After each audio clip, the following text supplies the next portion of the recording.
इस समय हम लोग मौजूद हैं जनपद बलिया में फेफड़ा विधानसभा के विधायक हमारे साथ मौजूद हैं और समाजवादी पार्टी के जिलाध्यक्ष भी हैं। इस समय हम बात कर रहे हैं संग्राम सिंह यादव जी का, और कल समाजवादी पार्टी का जनपद बलिया में बहुत बड़ा धरना प्रदर्शन होने जा रहा है। उसी सिलसिले में बात करेंगे। हमारे चैनल में आज आपका स्वागत है। तो विधायक जी, हम जानना चाहेंगे कल के धरना प्रदर्शन को लेकर क्या है और इसका मुख्य उद्देश्य क्या है? आपका जो बलिया जनपद में इतना बड़ा धरना प्रदर्शन कल आप 13 सितम्बर को करने जा रहे हैं, तो क्या उसका मुख्य उद्देश्य है? सबसे पहले आपको धन्यवाद। बलिया जनपद में समस्याएं विकराल रूप धारण कर चुकी हैं। सबसे पहले व्यवस्था हमारी स्वास्थ्य की है। कोई आदमी अस्पताल जाता है तो तुरंत केवल उसको रेफर कर दिया जाता है, या तो मऊ भेज दिया जाता है या तो बनारस भेज दिया जाता है। एक्सीडेंट कोई होता है तो रास्ते में जाते जाते हमारे मरीज दम तोड़ देते हैं। सरकार कहती है कि जल्दी मेडिकल कॉलेज बनाने वाले हैं। आज इस सरकार के 7 साल से ज्यादा हो गए। बलिया जनपद ने बहुत योगदान दिया आजादी की लड़ाई में। हर जनपद में मेडिकल कॉलेज सरकार कहती है कि हमने बना दिया। बलिया में आज तक जमीन ही खोजते रह गई सरकार, और अब तक कुछ नहीं हुआ। और जो अस्पताल है बलिया का, हमारा जिला अस्पताल, उसमें कोई इंतजाम नहीं है, केवल रेफर किया जाता है। कोई डॉक्टर अच्छे नहीं हैं। ट्रामा सेंटर दिया समाजवादी पार्टी ने, ट्रामा सेंटर को ठीक से ये सरकार शुरू नहीं कर पाई। मशीनें आधुनिक हमने दी, उन मशीनों को चलाने के लिए कोई वरिष्ठ उसके जो एक्सपर्ट होते हैं वो डॉक्टर नहीं है। यहाँ तक कि एक रेडियोलॉजिस्ट नहीं है। यहाँ एक्सरे और सिटी स्कैन की मशीन महीनों से खराब है। कोई झगड़ा होता है तो मेडिको लीगल के लिए जब मरीज जाता है एक्सरे कराने, तो कभी बनारस भेज जाता है, कभी आजमगढ़, कभी मऊ, वहां से भी लौट के आता, वहां भी नहीं हो रहा है। ये बलिया जनपद के स्वास्थ्य की व्यवस्था है। जिसके ऊपर जिम्मेदारी है स्वास्थ्य की, वो खुद बीमार है। अस्पताल हमारा, तो एक तो समस्या ये हमारी है। बिजली की समस्या है। बिजली, हमारे जो सब स्टेशन हैं उनके ट्रांसफार्मर ओवरलोडेड हो गए हैं। उनकी क्षमता वृद्धि का काम जरूरी है। उनके ट्रांसफार्मर जो 5-5 MVA के, उनको 10 MVA करना है। 10 MVA जहाँ है वहाँ 15 MVA करना जरूरी है। गाँव में जो ट्रांसफार्मर लगे थे, उन ट्रांसफार्मरों पर जो कनेक्शन दिए गए थे वो 2 गुना हो गए। उनकी क्षमता वृद्धि न होने की वजह से वो ट्रांसफार्मर रोज फूके रहते हैं, जाते हैं, लगते हैं और फूक जाते हैं। कितनी पेंडेंसी है। सरकार कहती है कि हर 48 घंटे में हम ट्रांसफार्मर लगा देंगे। यहाँ 15 से 20 ट्रांसफार्मर लगाने में लग रहा है बलिया जनपद में। तार हमारे बलिया जनपद के जर्जर हो चुके हैं। जो कंपनी आई है बनाने के लिए, वो कंपनी केवल खाना पूर्ति कर रही है। बिजली की समस्या ये है कि सरकार कहते हैं 24 घंटा, 18 घंटा, 22 घंटा बिजली दे रहे हैं।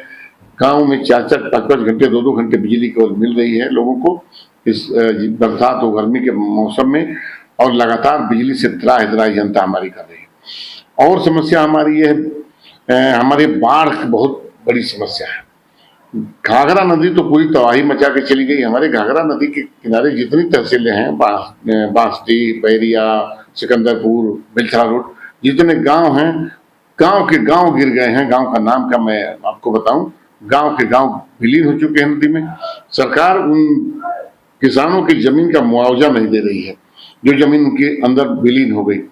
पहले की सरकारें जमीन का मुआवजा भी देती थी, मकान का मुआवजा देती थी, अलग अलग बचे रहते थे, उनको अलग अलग मुआवजा दिया जाता था। यहाँ केवल कोरम पूरा किया जा रहा है मुआवजे के नाम पर।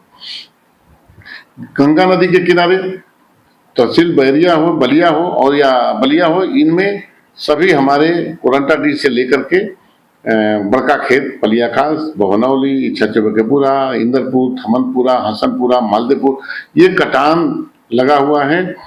इनको रोकने के लिए टोंस नदी में, मगई नदी में, इन नदियों पर पहले से प्रोग्राम बना करके, पहले से योजना बना करके, इनको अगर काम पूरा नहीं किया जाएगा तो खाना पूर्ति करने से बलिया का विकास नहीं होने वाला है। आगे समस्या है कि बेरोजगारी से हमारे लड़के त्रस्त हैं। ये योजना जो आउटसोर्सिंग की चलती है बिल्कुल बेकार है। आउटसोर्सिंग से कोई नौजवान नौकरी नहीं पा सकता, केवल उसको बेवकूफ बनाया जा रहा है। आउटसोर्सिंग हटा करके परमानेंट नौकरी नौजवानों को दी जाए। अग्निवीर योजना जो लागू की है उसको पूर्णकालिक, जैसे पहले भर्ती होती थी उस तरह की भर्ती की जाए। छात्र संघ की बहाली की जाए।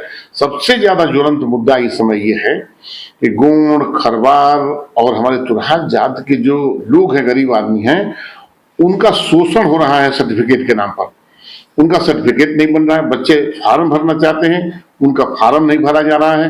अन्य चीजें जो जाति प्रमाण पत्र से होती है वो नहीं हो पा रही है।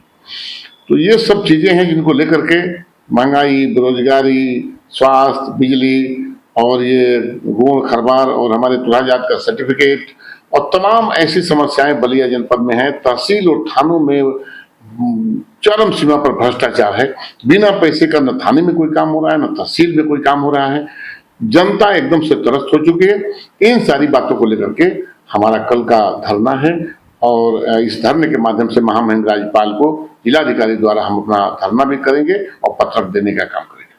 आपने देखा जिस प्रकार विधायक जी ने बताया, एक बस आखिरी प्रश्न मेरा आपसे है कि दो चीजें हैं कि जिसमें क्या यह धरना प्रदर्शन में आपको लगता है कि नारद राय की नामौजूदगी जो विपक्ष पे चले गए हैं उनका समाजवादी पार्टी का बल मिला है, कमजोर है, और दूसरा ये कि विपक्ष सदस्यता अभियान बहुत तेजी से चल रही है, उसको लेके आपका क्या रहेगा योजना आगे चल के इस धरना प्रदर्शन के बाद? इन दोनों चीजों के बारे में मैं जानना चाहूंगा आपसे। हमारे यहाँ हमारी पार्टी लगातार काम कर रही है। हमारे नौजवान अभी सदस्यता अभियान में पूरे प्रदेश में हमारा जो चारों फ्रंटल संगठन है वो प्रोग्राम बना करके और जितने सदस्यता अभियान का काम उन्होंने किया है और लगातार हम धरना देने जा रहे हैं। और हमारी पार्टी है वो आज के बलिया की शुरुआत के बाद लगातार से अब 27 के चुनाव तक वोटर लिस्ट बढ़ाने का काम करेगी और आम जनता के बीच रह करके सदस्यता अभियान से लेकर के उनके दुख सुख में शामिल होकर के और सरकार को बदल करके और उनकी खुशहाली के लिए माननीय अखिलेश यादव को मुख्यमंत्री बनाकर खुशहाली का काम करेगी। तो जिस प्रकार बताया, सही में देखा जाए कि बलिया से शुरू से ही जब समाजवादी पार्टी की सरकार थी, विश्वविद्यालय मिला, एक स्टेडियम मतलब स्पोर्ट कॉलेज भी मिला, लेकिन आज भी बन के तैयार है, लेकिन उस पर कार्रवाई नहीं है। रही ट्रामा सेंटर भी मिला, लेकिन उसको निराधार है, उसकी अवस्था जर्जर हो चुकी है, वो खुद एक रोगी की तरह ट्रामा सेंटर हो गया, उस पर कोई सुधार नहीं है। रही बात जिस बार विधायक जी ने और जिलाध्यक्ष समाजवादी पार्टी ने बताया कि स्वास्थ्य के लिए लेकर, बेरोजगारी को लेकर और बाढ़ पीड़ित बलिया शुरू से रहा है, उस पर कोई ध्यान नहीं है सरकार की। तो इन तमाम समस्याओं को लेकर जो धरना प्रदर्शन हो रहा है वाकई ये होना चाहिए और बलिया में इन मुद्दों पे बहुत बड़ा काम होना चाहिए। जिस प्रकार विधायक जी ने इस चीज के बारे में हमें अवगत कराया, इसी को लेकर बहुत बड़ा धरना प्रदर्शन हो रहा है। आगे भी कल धरना प्रदर्शन में हम बने रहेंगे और बताएंगे कि धरना प्रदर्शन की क्या परिस्थितियां रही और किस प्रकार से धरना प्रदर्शन के लोगों ने उसका स्वागत किया। आगे भी हमारे साथ बने रहिए। मैं वेद प्रकाश सिंह, बलिया से सीधा संवाद।